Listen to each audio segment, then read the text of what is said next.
راہ خدا میں پیاری چیز دینا۔ یا رب مصطفیٰ، جو کوئی 13 صفحات کا رسالہ راہ خدا میں پیاری چیز دینا پڑھ یا سن لے، اس کے رزق میں برکت دے اور اسے اپنی راہ میں خوش دلی سے اپنی پیاری چیز دینے کی توفیق عطا فرما کر ماں باپ اور خاندان سمیت بے حساب بخش دے۔ آمین بجاہ خاتم النبیین صلی اللہ علیہ وآلہ وسلم۔ عرفان مدنی ٹی وی چینل کے ناظرین کے لیے خوشخبری ہے کہ عرفان مدنی ٹی وی کے ساتھ 2 نیو یوٹیوب چینلز کا آغاز کر دیا گیا ہے۔ سب سے پہلے آپ یوٹیوب پر سرچ کر لیں عرفان مدنی ٹی وی۔ جیسے ہی چینل کا نیم سامنے آئے اس پہ کلک کریں، پھر تھوڑا سا سکرول کریں، وہاں آپ کو میرے 2 نیو فیچرڈ چینلز نظر آئیں گے۔ ایک کا نیم ہے عرفان قرآن وائس اور دوسرے کا نیم ہے مدنی مسائل بائی عرفان۔ عرفان قرآن وائس میں ہم آپ کی خدمت میں لے کر آئے ہیں قرآن پاک کی تلاوت، ترجمہ اور تفسیر صراط الجنان، جس میں آپ کو حاجی عبدالحبیب اتاری کی وائس میں قرآن پاک کی تفسیر سننے کو ملے گی۔ یہ چینل صرف اللہ پاک کی رضا کے لیے بنایا گیا ہے تاکہ آپ کا رشتہ قرآن پاک سے مضبوط ہو سکے۔ سیکنڈ چینل کا نیم ہے Madani Masail by Irfan. Us channel پہ آپ کو ملیں گے دعوت اسلامی کے دارالفتاء اہل سنت سے لیے گئے اسلامی سوال جواب اور ایسے اسلامک رسالات جس میں امیر اہل سنت کی جانب سے اسلامک سوال جواب بتائے گئے ہیں۔ میری آپ سب سے محبت بری گزارش ہے کہ ان دونوں چینلز کو اوپن کریں، ویڈیوز دیکھیں اور لازمی سبسکرائب کریں۔ آپ کا سپورٹ میرے لیے صرف مدد نہیں، ایک روحانی تعلق کا اظہار ہے۔ اللہ پاک ہم سب کو دنیا اور آخرت کی بھلائیاں نصیب فرمائے۔ دعاؤں میں یاد رکھیے گا۔ آئیے اس ہفتے کا رسالہ سنتے ہیں۔ جزاک اللہ خیرہ۔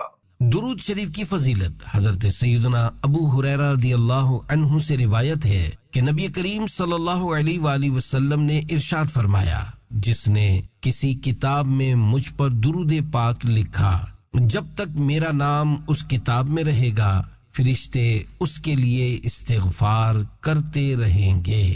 صلو علی الحبیب صلی اللہ علی محمد۔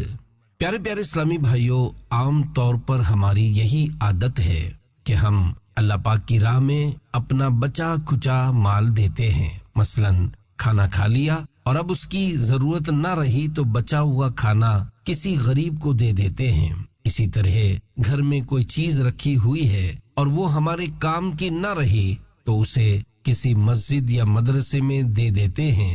یوں ہی شادی وغیرہ کسی تقریب کا سلسلہ ہو اور مہمانوں کے لیے خوب کھانا پکایا گیا، اب اتفاق سے کوئی حادثہ یا بارش ہو گئی جس کی وجہ سے لوگ کم آئے اور 2-4 دیگیں بچ گئیں، تو اب وہ بچی ہوئی دیگیں یتیم خانے یا ہسپتال میں دے آتے ہیں۔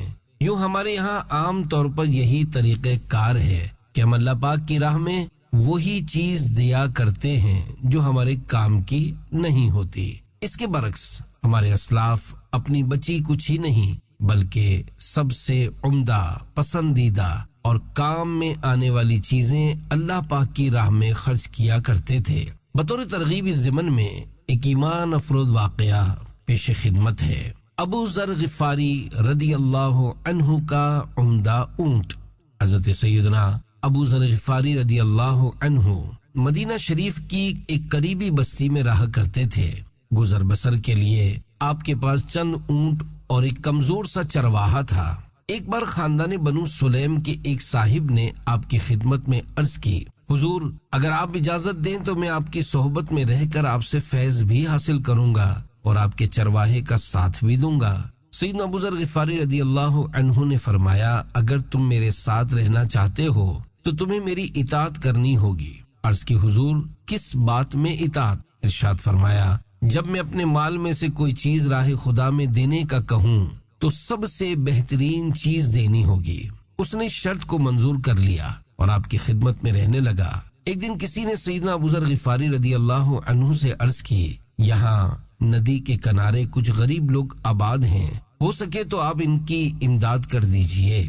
آپ نے قبیلے بنو سلیم کے اس شخص کو جو آپ کی خدمت میں رہتا تھا بلایا اور فرمایا، ایک اونٹ لے آؤ۔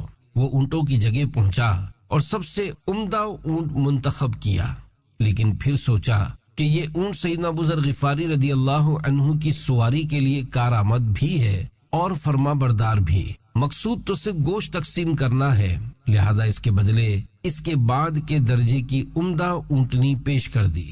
سیدنا ابو ذر غفاری رضی اللہ عنہ نے جب وہ اونٹنی دیکھی تو ان صاحب سے فرمایا تم نے خیانت کی۔ وہ فوراً سمجھ گیا اور اسی اونٹ کو جو سب سے بہترین تھا ذبح کے لیے پیش کر دیا۔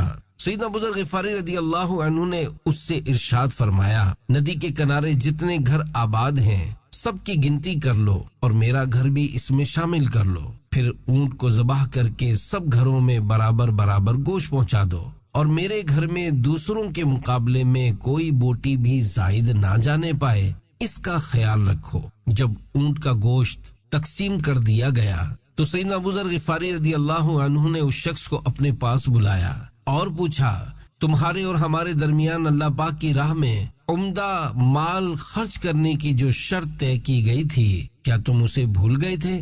اس نے عرض کی حضور میں بھولا نہیں تھا بلکہ مجھے یاد تھا اور میں نے پہلے اسی عمدہ اونٹ کو منتخب کیا تھا، لیکن پھر سوچا کہ یہ آپ کی سواری کا ہے اور بہت کار آمد بھی، لہذا محض آپ کی ضرورت کے پیش نظر اسے چھوڑ دیا تھا۔ سیدنا ابو ذر غفاری رضی اللہ عنہ نے ان سے فرمایا کیا واقعی تم نے صرف میری ضرورت کی خاطر اس اونٹ کو چھوڑ دیا تھا؟ عرض کی جی حضور، واقعی آپ کی ضرورت کی خاطر اس اونٹ کو چھوڑ دیا تھا، اس کے علاوہ کوئی اور مقصد نہ تھا۔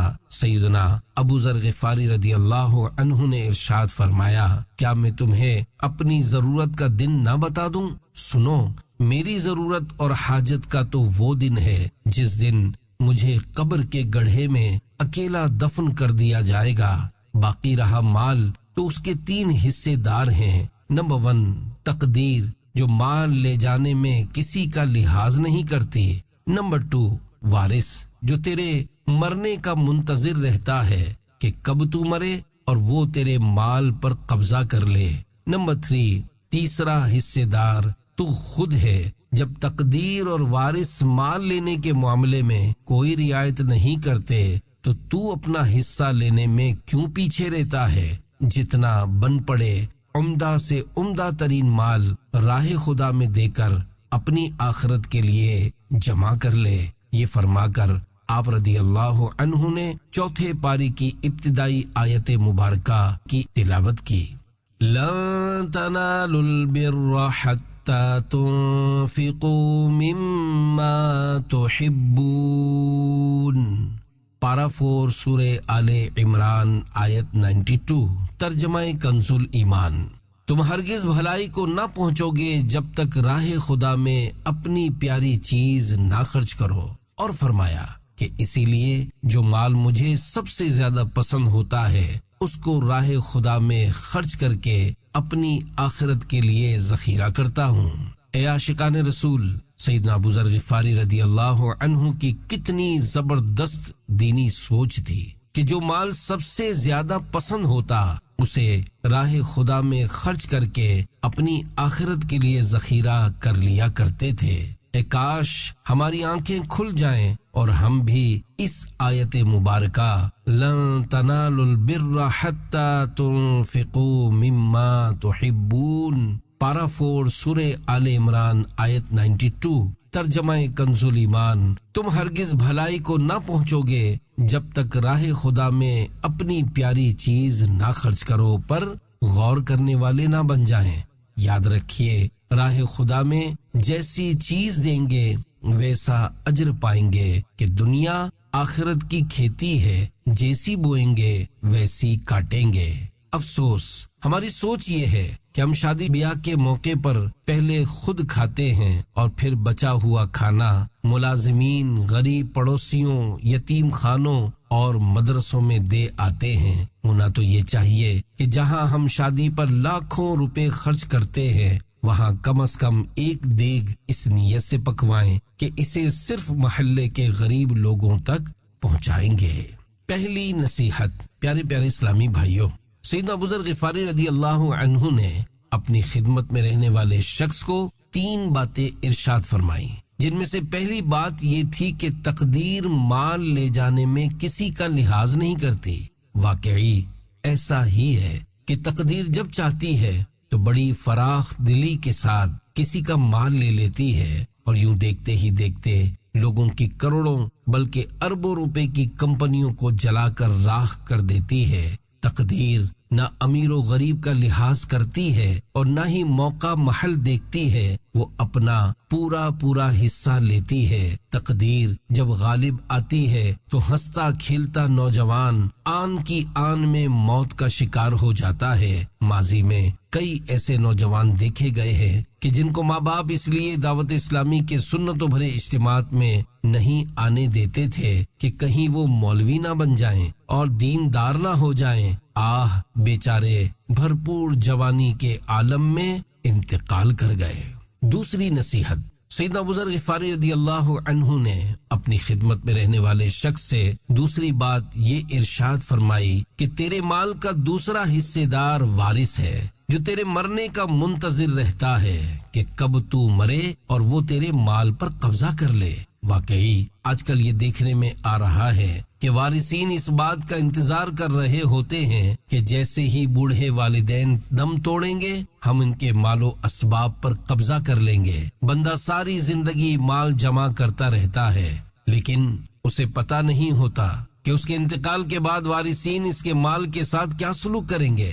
بعض اوقات تو وارثین میت کے مال سے ناجائز کاروبار بھی شروع کر دیتے ہیں۔ چنانچہ ایک صاحب کا بڑا مذہبی ذہن تھا اور وہ عاشقان رسول کی دینی تنظیم دعوت اسلامی کے ہفتہ وار سنتوں بھرے اجتماع میں شرکت بھی کرتے تھے۔ انہوں نے انتقال سے پہلے ایک دکان خریدی اور پھر کچھ عرصے بعد بہت سخت بیمار ہو کر موت کا شکار ہو گئے۔ ان کے انتقال کے بعد ان کے چند وارثوں نے ان کے چھوڑے ہوئے مال سے اس دکان میں فلموں، ڈراموں اور گانے بازوں کی ویڈیو کیسٹیں بیچنا شروع کر دی۔ حالانکہ انتقال کرنے والے صاحب حلال روزی کماتے تھے اور حرام روزی سے بہت بچا کرتے تھے۔ بہرحال مرنے والا جو مال چھوڑ کر جائے گا وہ وارثوں کا ہے اور اس کے ساتھ جیسا بھی سلوک کریں ان کی مرضی ہے۔ اگر مرنے والے نے اپنے وارثوں کی صحیح تربیت نہ کی ہو تو بہت مشکل ہے کہ وہ اسے صحیح جگہ استعمال کریں، بلکہ وہ مال ان کے لیے گناہوں پر مددگار ثابت ہو سکتا ہے۔ یہی وجہ ہے کہ جب حضرت سیدنا عمر بن عبدالعزیز رحمت اللہ علیہ کی خدمت میں مسلمہ بن عبد الملک نے حاضر ہو کر عرض کی، حضور آپ اپنی اولاد کے معاملے میں مجھے اور دیگر لوگوں کو وصیت کر جائیں تاکہ ہم لوگ آپ کے بعد ان کے گزر بسر کا انتظام کر سکیں۔ یہ سن کر آپ رحمت اللہ علیہ نے ارشاد فرمایا، عمر کی اولاد میں دو ہی قسم کے آدمی ہو سکتے ہیں، نیک یا بد۔ اگر وہ نیک ہیں تو مجھے ان کی فکر کی ضرورت نہیں، کیونکہ اللہ پاک خود ہی انہیں مستغنی کر دے گا، اور اگر وہ بد ہیں تو میں کیوں انہیں مال دے کر اللہ پاک کی نافرمانی پر ان کی مدد کروں۔ پیارے پیارے اسلامی بھائیوں، رائے خدا میں مال خرچ کرنا ہو یا فضول کاموں میں، مال خرچ کرنے کے معاملے میں عام طور پر بوڑھوں کے مقابلے میں نوجوانوں کا دل زیادہ کھلا ہوتا ہے۔ لہذا اگر باپ مذہبی ذہن کا نہ ہو اور اس نے اولاد کی درست طریقے پر تربیت نہ کی ہو تو اس کے انتقال کے بعد اولاد گناہوں میں خوب مال اڑاتی ہے۔ اگر باپ بہت زیادہ سرمایہ دار ہو اور بوڑھا بھی ہو گیا ہو تو غیر تربیت یافتہ اولاد بظاہر ابو ابو کرتی ہے، لیکن حقیقت میں وہ اس بات کا انتظار کر رہی ہوتی ہے کہ کب ابو جان ہمارے راستے سے ہٹے اور پھر ہم کھل کر رنگ رلیاں منائیں، کیونکہ ابو جان بہت کنجوس ہے، وہ ہماری عیاشیوں میں آڑے آتے ہیں۔ تیسری نصیحت، سیدنا ابو ذر غفاری رضی اللہ عنہ نے اپنی خدمت میں رہنے والے شخص سے تیسری بات یہ ارشاد فرمائی کہ اپنے مال کا تیسرا حصے دار تو خود ہے، یعنی جب تقدیر اور وارث مال لینے کے معاملے میں کوئی رعایت نہیں کرتے تو اپنا حصہ لینے میں کیوں پیچھے رہتا ہے؟ جتنا بن پڑے عمدہ سے عمدہ ترین مال راہ خدا میں دے کر اپنی آخرت کے لیے جمع کر لے۔ اے عاشقان رسول، سیدنا ابو ذر غفاری رضی اللہ عنہ کی طرح دیگر صحابہ کرام بھی ایثار کے جذبے سے معمور تھے۔ اس ضمن میں سیدنا ابو طلحہ انصاری رضی اللہ عنہ کے ایثار کا ایک ایمان افروز واقعہ سنیے اور اپنے لیے ایثار کا ذخیرہ اکٹھا کیجیے۔ پسندیدہ باغ اللہ کی راہ میں دے دیا۔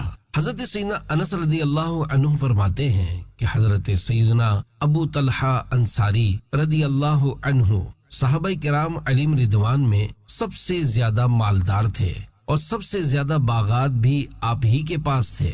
آپ کے پاس ایک بہت ہی عمدہ باغ تھا جس کا نام بیروحا تھا۔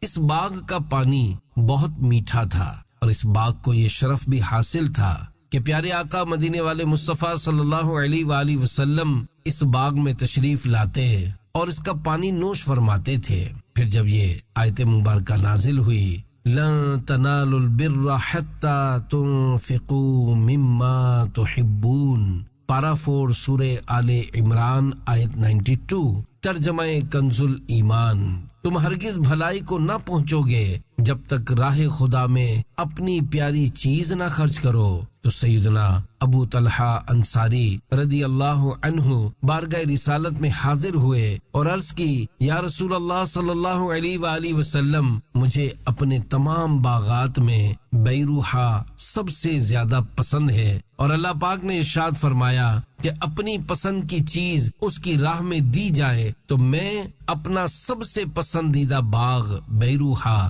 اللہ پاک کی راہ میں صدقہ کرنا چاہتا ہوں۔ سرکار مدینہ صلی اللہ علیہ وآلہ وسلم بہت خوش ہوئے اور فرمایا کہ اسے اپنے عزیز و اقارب میں تقسیم کر دو۔ چنانچہ سیدنا ابو طلحہ انصاری رضی اللہ عنہ نے وہ باغ اپنے رشتہ داروں میں تقسیم کر دیا۔ اے عاشقان صحابہ و اہل بیت، دیکھا آپ نے سیدنا ابو طلحہ انصاری رضی اللہ عنہ نے ایک آیت قرآنی سنی تو فوراً اپنا سب سے پسندیدہ باغ اللہ پاک کی راہ میں صدقہ کر دیا، جبکہ ہم بار بار قرآن پاک کی آیات سننے کے باوجود ان پر عمل نہیں کرتے۔ ذرا غور کیجئے، کیا کبھی کوئی آیت قرآنی سن کر ہم پر اثر ہوا؟ مثلاً یہی آیت مبارکہ، لن تنالوا البر حتى تنفقوا مما تحبون، پارہ 4 سورہ آل عمران آیت 92، ترجمہ کنز الایمان، تم ہرگز بھلائی کو نہ پہنچو گے جب تک راہ خدا میں اپنی پیاری چیز نہ خرچ کرو۔ سن کر ہم پر اثر ہوا کہ ہم نے اپنی پسندیدہ چیز راہ خدا میں صدقہ کر دی ہو، مثلا اپنی پسندیدہ گھڑی، رومال یا پین وغیرہ راہ خدا میں دیا۔ یاد رکھیے، کسی مسکین یا فقیر کو دینا ہی اللہ پاک کی راہ میں دینا نہیں، بلکہ اگر اپنے کسی جاننے والے اسلامی بھائی کو اپنی کوئی پسندیدہ چیز تحفے میں دی تو یہ بھی اللہ پاک کی راہ میں دینا ہی ہوا اور اس پر بھی ثواب ملے گا۔ صحابہ کرام علیہم رضوان کتنے زندہ دل تھے کہ جہاں قرآن پاک کی کوئی آیت مبارکہ یا پیارے آقا صلی اللہ علیہ وآلہ وسلم کا کوئی ارشاد سنتے تو فوراً اس کا اثر ان کے دلوں پر وارد ہوتا اور وہ اس پر عمل کرتے۔ ذرا سوچئے، کیا کبھی کوئی آیت مبارکہ یا حدیث پاک سن کر ہمارے دل میں بھی اس پر فوراً عمل کرنے کا خیال آیا؟ شاید کبھی نہیں آیا ہوگا۔ افسوس، ہم پر اثر نہیں ہوتا، ہمارے دل اب زندہ نہیں رہے اور بدقسمتی سے ہماری قوت ایمانی بالکل کمزور ہو چکی ہے۔ اے عاشقان رسول، ہمارے پیارے آقا مکی مدنی مصطفیٰ صلی اللہ علیہ وآلہ وسلم بھی کیا خوب ایثار فرمایا کرتے تھے۔ چنانچہ جھکی ہوئی مسواک، ایک بار پیارے آقا مکی مدنی مصطفیٰ صلی اللہ علیہ وآلہ وسلم سفر پر تھے۔ آپ نے 2 مسواکیں حاصل کی، جن میں سے ایک سیدھی تھی اور دوسری کچھ جھکی ہوئی۔ تو رسول اللہ صلی اللہ علیہ وآلہ وسلم نے وہ سیدھی مسواک اپنے ساتھی کو عطا فرما دی اور جو خمدار یعنی جھکی ہوئی تھی اسے اپنے پاس رکھ لیا۔ صحابی نے عرض کی، آپ سیدھی مسواک رکھ لیتے اور مجھے جھکی ہوئی عطا فرما دیتے۔ آپ صلی اللہ علیہ وآلہ وسلم نے ارشاد فرمایا، جب 2 مسافر یا 2 مسلمان کچھ وقت کے لیے بھی ساتھ رہتے ہیں اور اس وقت میں وہ ایک دوسرے کے ساتھ جیسا برتاؤ کرتے ہیں تو قیامت کے دن اس کے بارے میں بھی پوچھا جائے گا۔ اے عاشقان رسول، غور کیجئے، اپنے ساتھی کے ساتھ